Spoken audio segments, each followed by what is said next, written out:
Hello everyone, मेरा नाम सोनी मिश्रा है और मैं इमेजिनेशन लिखती हूँ। तो इस बार की इमेजिनेशन ये है कि मेरे जो कविता का शीर्षक है कहानी का, वो है आखिरी सफ़र। तो मैंने उनकी आवाज़ लिखी है जो एक्सीडेंट में मर जाते हैं, जो सुबह घर से कुछ और सोच के निकलते हैं बट शाम को नहीं लौटते। तो उनकी आवाज़ लिखी है मैंने, उनकी एक कहानी। तो मैं उस कहानी में आप सबको लेके चलती हूँ।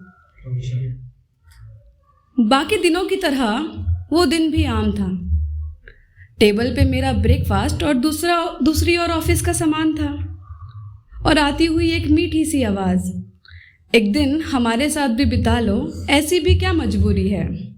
अच्छा, वैसे आज ऑफिस जाना क्या इतना ज़रूरी है। निकलते वक्त उसने लंच का डब्बा मेरे हाथ में थमाया था। मेरे माथे पे उसने सुरक्षा तिलक भी लगाया था, और सुनो कहकर उसने मुझे घर का सारा पेंडिंग काम बताया था। और मेरी 1 साल की बच्ची जो ठीक से बोल भी नहीं सकती, उससे पापा को बाय कहो ये भी कहलवाया था। अच्छा चलो मैं चलता हूँ वरना देर हो जाएगी। तुम्हारे साथ बातों में लगा रहा तो रात से सवेर हो जाएगी। मैं निकल गया रास्ते में उन मुस्कुराते चेहरों को पीछे छोड़कर। आगे बढ़ के देखा तो कुछ दोस्त खड़े थे गली के मोड़ पर। जान हालचाल उनका क्या आया, चलो चलता हूँ अभी, थोड़ा जल्दी में हूँ, तुमसे फुर्सत में मिलता हूँ कभी। चलो देर सवेर मैं ऑफिस पहुँच गया। बॉस का फेस देखकर मैं उनका गुस्सा समझ गया। आज जाने क्यों बार बार ध्यान घर की तरफ जा रहा था। घर का हर पेंडिंग काम मुझे याद आ रहा था। चलो आज थोड़ा हिम्मत से काम लेता हूँ, आज बॉस से मैं आधी छुट्टी मांग लेता हूँ।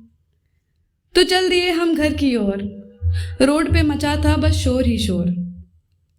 खोया था मैं घर के ख्यालों में, साथ पीने वाले चाय के प्यालों में। एक झन्न सी आवाज़ मेरे कानों तक आई। जाने क्यों अचानक से धुंधली हुई सारी परछाई।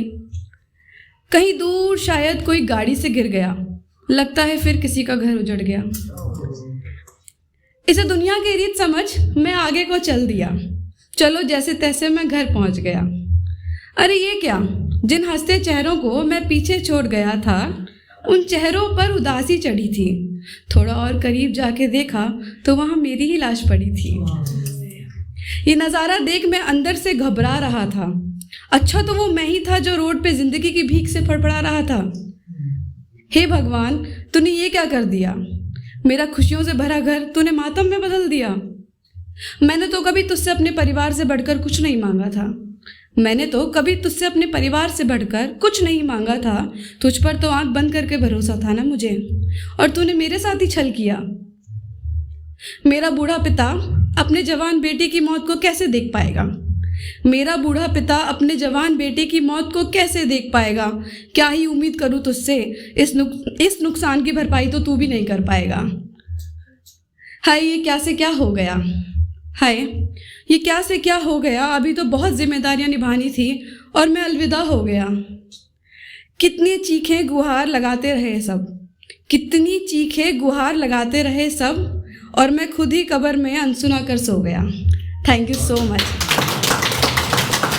और मेरी सबसे एक रिक्वेस्ट भी है कि गाड़ी प्लीज़ ध्यान से चलाएं, क्योंकि आपकी एक गलती किसी का घर उजाड़ सकती है। तो प्लीज़ गाड़ी हमेशा सेफली चलाएं, सामने वाले का सोच के चलाएं। Thank you so much.